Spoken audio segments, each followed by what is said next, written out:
Good evening and thank you for keeping it KTN. Now let's take a look at business. Kenya's economy is likely to grow by an average of 5.5%, according to analysts at Old Mutual Asset Managers. This they largely attribute to peaceful transition and polls that have helped change perception of the country. Adelaide Changole kicks off tonight's business bulletin.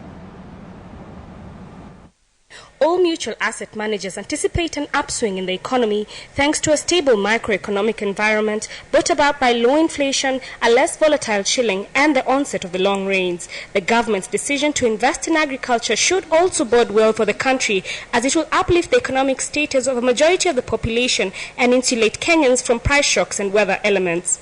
The soundings of the new government is, wanting to have a greater involvement in agriculture. I think they've understood that this is one of the underpinnings of a successful economy, or where we are currently, and to provide stability to the macro environment.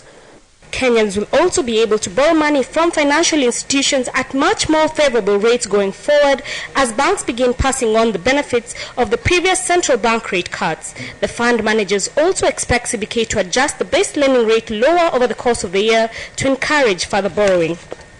And therefore, we will believe there will be an increase in credit appetite from the market on investors, thereby improving economic growth. One of the key indicators we look at is credit growth.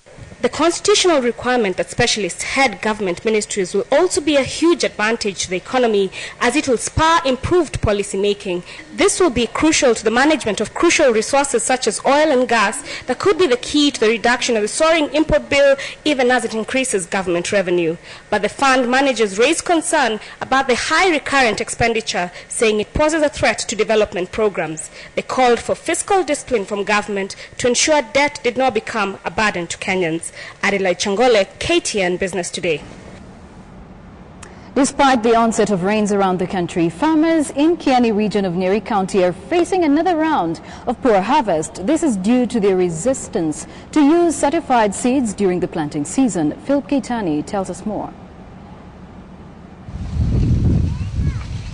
This is the situation in farms in Kiani, Nyeri County, after the maize crop in most farms were affected by the maize neurosis disease that has seen a total crop failure in most farms in the region. According to farmers here, this is the second season of crop failure, leaving most families staring at starvation. I was expecting more than 10 bags, but I got only 2 bags. The situation in the region has further been compounded by the fact that most farmers cannot afford certified seed, with most of them using seed from their last harvest. The region is going through a food security crisis, which should be, maybe they might recover if the ongoing rains is good. Now farmers are opting for onions and potatoes, which they say are less costly to plant, while hoping the government will intervene in their plight. Sasa hujui kama hiyo mbegu ni baya ama sio baya. Sasa wewe ukikuja kupanda unapanda unakuta haikui poa. The situation now calls for serious intervention and community mobilization for quality and quantity production of food for the region. Philip Keitani, KTN Business Today. Now on to other stories making business headlines today, and Safaricom gets a new backup power batteries as KCB partners with Western Union to ease diaspora remittance. This and more in a business wrap. Safaricom has invested 97 million shillings in purchasing a new range of power backup batteries for its cell towers in urban areas. The Durathon batteries, developed by American conglomerate General Electric, will capacitate Safaricom the network to run efficiently during power outages with a backup time of up to 8 hours. Safaricom is currently piloting green energy projects such as wind and solar energy to look for alternatives to power its close to 1,700 base stations across the country. Currently, the firm relies on diesel power generators that have so far proved costly to operate.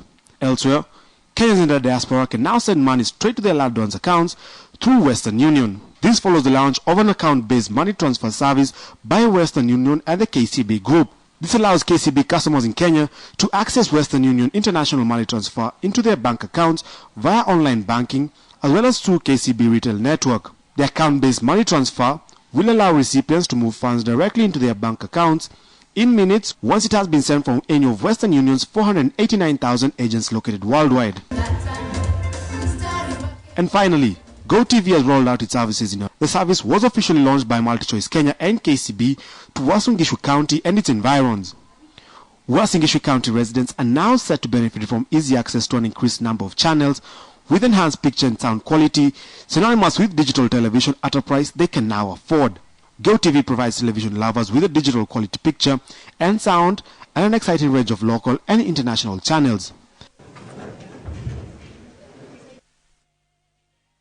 Financial Markets Report in association with Safaricom Business. Now, the Kenya shilling held steady today with importers' month-end demand for dollars matching inflows from offshore investors eyeing treasury bond sales this week. Commercial banks quoted the shilling at 83.80 buying and 84.00 selling against the dollar, and the same level closed at it on Monday. Now, at the Nairobi Securities Exchange, Diamond Trust Bank Kenya Limited and Longhorn Kenya Limited are the two top big gainers of the day. Here's the Financial Markets Report.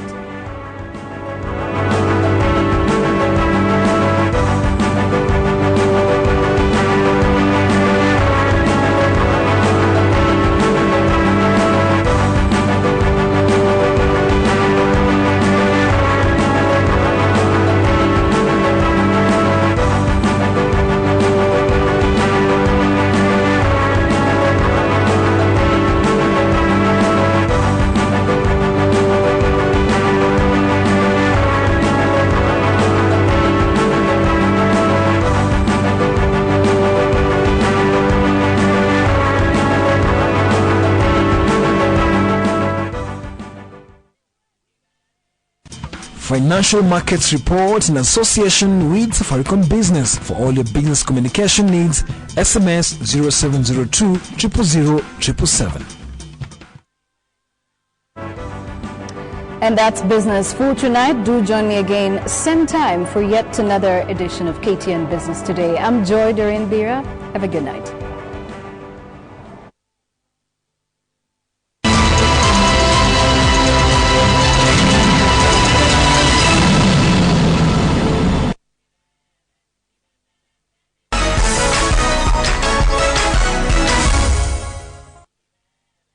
This April on KTN.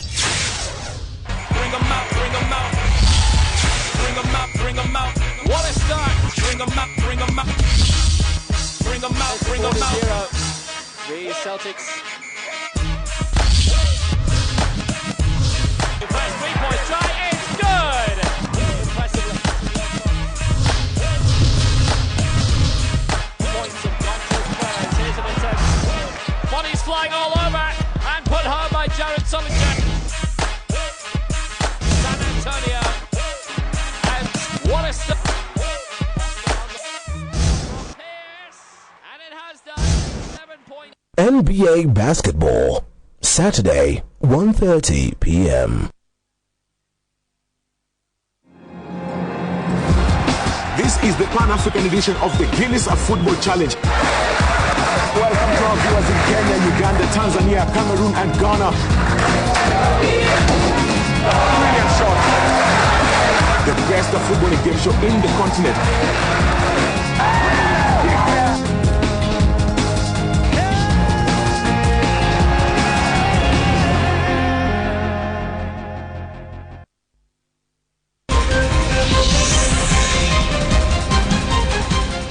KTN Sports Today, in association with Guinness. He believes a man's name finds its meaning not in what he says, but in what he does. A name that is made of more.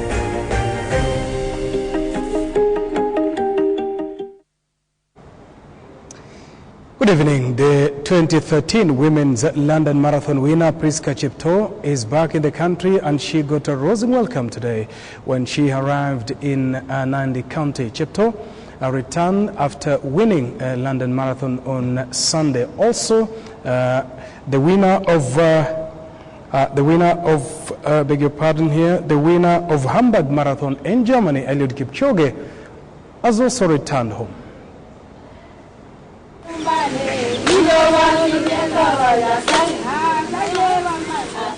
The red carpet was already rolled out by the time the 2013 London Marathon winner Priska Jepto arrived in her native home in Nandi County.